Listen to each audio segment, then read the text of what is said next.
Hello mga sir, it's me, Ryan Eronimo. Welcome to my channel, and for today's video, i-review natin kung paano natin yung tamang pagpapaandar ng ating Boss AC Aquatac.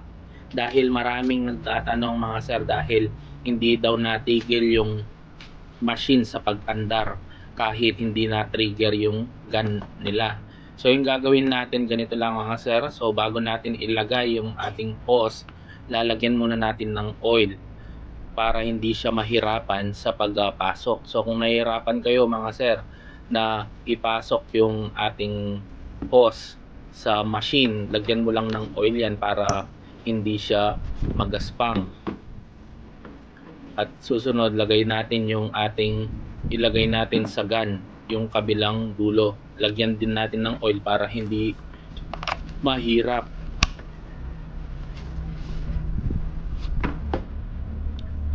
Ilalagay naman natin, susunod nating ilalagay yung hose. So yung paggamit nito mga sir ay para sa faucet. So yan, lalagay natin sa faucet, tapos bubuksan natin yung tubig. So yan, lalagay natin yung kanya, isasaksak natin sa outlet, and iti-trigger natin yung gun para makita natin kung meron pa siyang air. So yung air sa loob, yan yung nagiging dahilan kung bakit hindi tumitigil yung machine sa pag-andar. So gamit yan mga sir, hintayin mo lang lumitaw yung tubig, and yan, iaalis niya yung hangin sa loob. So kapag may naririnig ka pang parang putol-putol na tubig, meron pa siyang hangin sa loob. So pagkawala nun, ipaandar mo lang, iandar mo lang yung machine, and makikita mo mga sir na titigil na siya sa pag-andar. So kung meron pa siyang hangin mga sir at sinindin mo na, yung gagawin mo lang, i-trigger mo lang yung gun, at huwag mong hayaan na hindi siya nakapindot. Gamit yon mga sir, maalis yung hangin niya sa loob. Pero yung sa atin, dahil napindot na natin siya kanina habang hindi siya naka-power on, so yan, naka-trigger na siya at na-stop na yung machine sa pag-andar kapag binitawan natin yung trigger ng gun. So yan mga sir, ganun lang yung pag-andar kung gamit mo ay faucet. Madali lang siya. Minsan kasi nahihirapan tayo dahil meron siyang hangin sa loob. So yung susunod naman natin, kung gumagamit ka naman ng timba, yan yung gagamitin natin, yung maikling hose.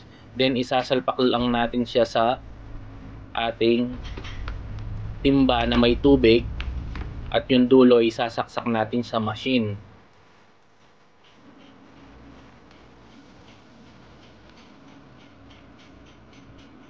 Yung gagawin natin mga sir, sisindihin natin yung machine at hahayaan natin higupin niya yung tubig sa timba. So i-trigger lang natin yung ating gun, and i-check natin yung hose. Kapag hindi lumalabas yung tubig, i-check muna natin kung nalabas na yung tubig dito sa hose, para if ever ma-check natin na meron na siyang tubig. So yan, kung makikita mo, meron na siyang lumalabas na tubig. So yan, nakahigop na siya ng tubig. So isasalpak natin siya mga sir sa ating machine, and i-on na natin yung switch at i-trigger natin yung ating gun. Yan. So dahil meron na siyang tubig mga sir, pwede na siyang pindutin. At kapag medyo hindi pa siya natigil, yun yung sa atin pala na yung hose niya tumaas, so hindi siya nakahigop ng tubig. So yung ginawa natin mga sir, pinatay muna natin yung machine at nilagyan natin siya ng isang mangkok sa para magsilbing pabigat sa hose. So yan, sinindi na natin, tapos trigger lang natin mga sir hanggang lumabas yung kanyang tubig at maalis yung hangin niya sa loob. So yung hangin niya, para maalis yung hangin niya sa loob, kailangan mo siyang pindutin yung gun para maalis. So yan, gamit yon, maalis na yung hangin niya sa loob.